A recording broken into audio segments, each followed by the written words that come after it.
you learned in school. Never mind what your parents told you, and disregard what your friends say. From now on, the only people you need to listen to are these guys. For the next several minutes, they'll take you on a journey through the political jungle. When your journey is over and you're safe at home, they promise you'll be stronger, smarter, and just plain better.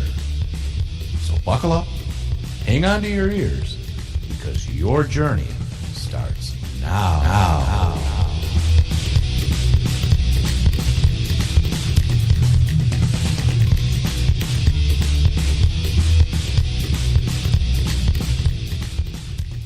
It is a crisis of confidence. It is a crisis that strikes at the very heart and soul and spirit of our national will. Oh, dear. National will? It is a crisis of confidence. That's what we're having now. It is a crisis that strikes at the very heart and soul and spirit of our national will. That's what's happening. We have a confidence problem with our president. Half the country is, well, more than half probably is not confident with the... I don't think that's true. The government and the White House. Oh, yeah, for sure. But And, how's that different? You say we're having that issue now. We've you always make it had sound that like issue? Yeah. It's not new? No. Are you sure? Yeah. Huh. I thought I was onto something there. No. I thought I hit the nail right on the head. Yep. Apparently I missed it. Well, you did, but it's thumb. an old rusty nail that's been around since the 30s. Yeah, I should probably get a tetanus shot. Or the 10s. The 10s, at least. What, the 2010s or the 1910s? Yeah, it's only 8 years old. So, well, today is Thursday. It's, what is it, October 19th, 2017, right? I don't know. The time goes by. I'm going to play you and open my drink right now. Oh, yes. We are in the Freedom Studios on the 15th floor of the Patriot Towers in Liberty City. Do we have a location, Nate? Yeah, we're in Michigan. Good. Our good old hometown of Michigan. I like sleeping in my own bed. Because Yep. I don't want to miss the view of Uranus with my naked eye. Oh, Nate, you don't have to be in Michigan to see my Uranus. Well, I do, because Uranus will be visible in Michigan. Wow. Tonight. I think it always could be. Not with your naked eye. No, I'll be naked. That's how you can see my anus. Not Uranus. Yeah, you said Uranus. Yeah, I know, Uranus. We should change it to your rectum. Yeah, Uranus is going to be visible with the naked eye. If you ask the local school teachers, it's Uranus. Uranus. Because the kids giggle. They giggle too much. Like two old grown men right here. Yeah, giggling. that's right. Not good. No, but really, this is a public service announcement because I saw it on the internet. You can see Brian's Uranus. Not yours, but Okay. Uranus. All right. The planet should be visible with the naked eye tonight. I don't know where. The sky's big. I don't know which direction it is. Up, I'm guessing. Check your local sky. Latitude, longitude. I don't know. But Let's just not get into that again. look up, and I don't know. It's one of those things that looks like a little dot. Yeah. So I wanted to talk about something local. It was our local police department. I was at I live in a small town. We have one gas station, party store, combination. That's not a small town. It's a small town. I live in a small town. It's like a population of like 15,000. 12,000, but we don't have much. And 15,000 cows. We have 15,000 cars waiting in the parking lot to get gas. No, that's not true. Anyways, there was a lady that I saw pumping gas. She was smoking a cigarette. And it's dangerous. And just then, the two local cops are coming out of the convenience store, and they've got a couple of cups of coffee. And they're looking at her, and they're kind of giving her the stink eye, like, you really shouldn't be doing that. And they didn't really know what to do. And all of a sudden, her arm catches fire, and they go rushing over there, and they had their coffee, and they threw their coffee on her flaming arm and patted it out. And then they started slapping cuffs on her, and I was like, what the hell's that? When you take her to the hospital and stuff? I went up to the cops, and I said, why are you arresting her? And he said, isn't it obvious? She was waving a firearm. You didn't have the crickets ready? I didn't have. I should have. I had plenty of time You because certainly did. You just one of the longest horrible jokes. You were rolling your eyes, looking at me the whole fell time. asleep. You could have. Oh, Waving your firearm. All right. So did that actually happen? Yeah, it did. Okay. That's a true story. Good. You want to stay local? We have a lot of local stuff. I mean, local to Michigan or local to our backyard? Both. All right. Specifically my backyard, and the number of plants I have back there. Right. You better get saving some money here. So in Michigan, medical marijuana was voted in by the people of the state of Michigan. Unfortunately, we have an attorney general who's anti-drug. Republican. And we have a few other legislators that, I don't like that. These stupid people in Michigan. Drugs are a problem. They're a gateway, and it's terrible. And we made a lot of money by making busts, and we got to do something. So they came out and they said, all of you growers that are doing it legally, like dispensaries, right? Yep. Medical dispensaries.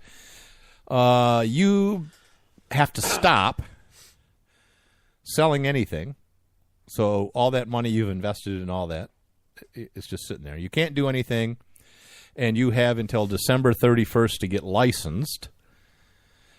And you have to be a licensed grower, which is horrible in itself because it's the free market. But then they've come out with recommendations. Now, this isn't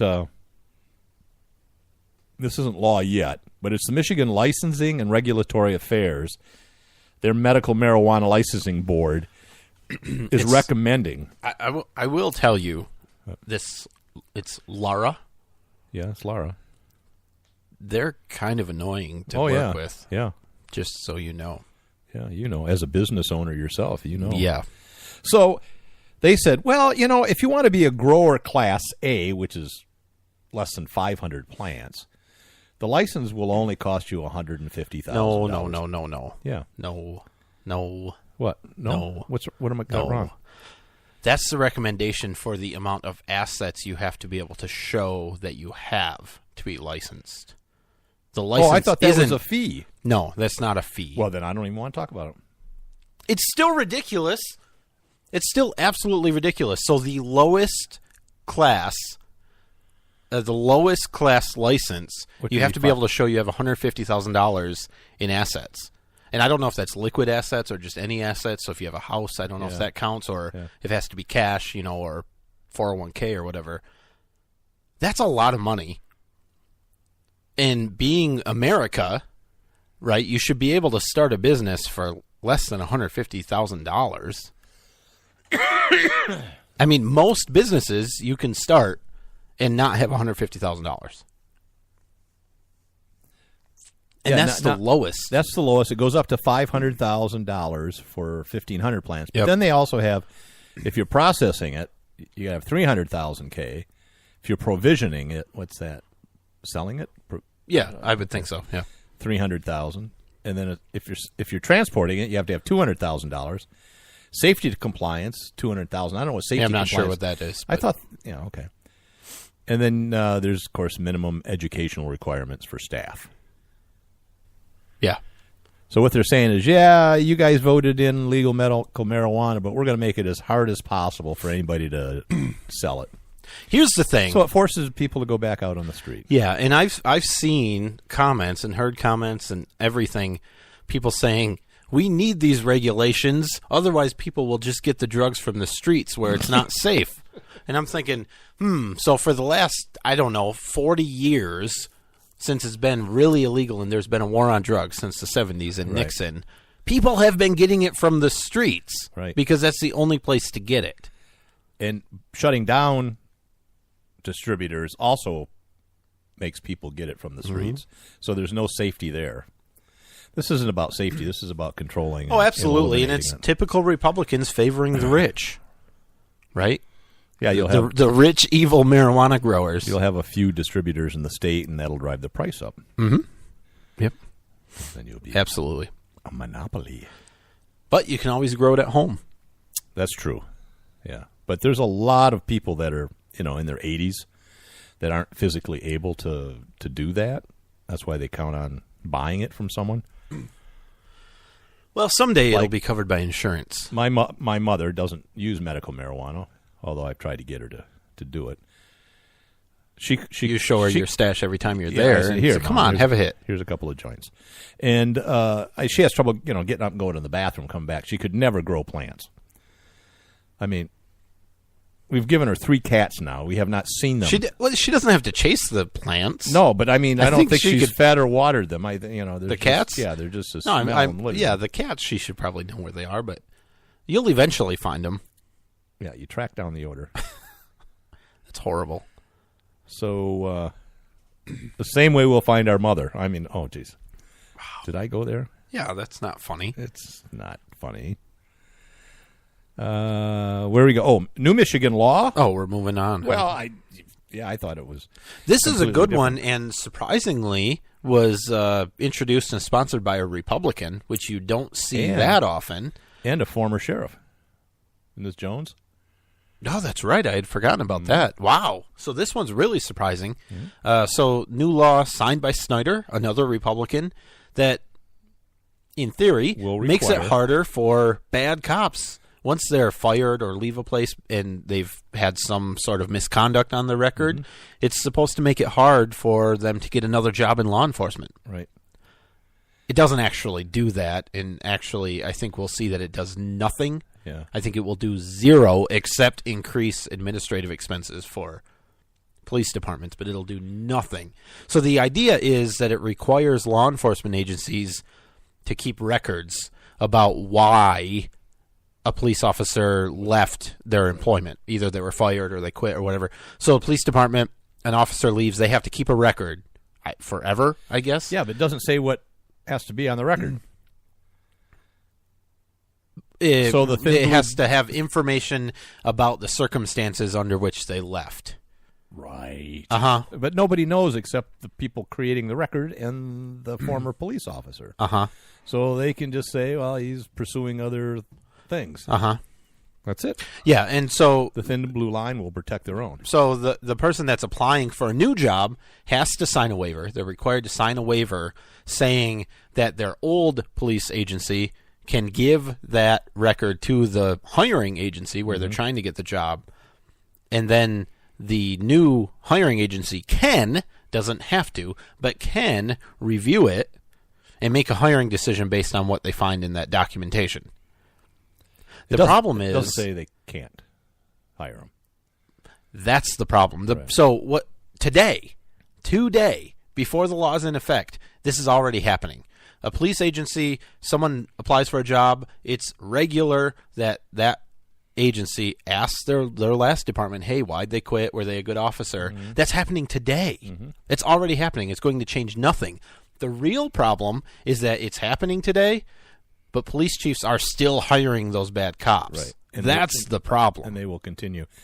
The only thing that hasn't any force of law is that if the new department does not receive those records, they cannot hire that officer. Right.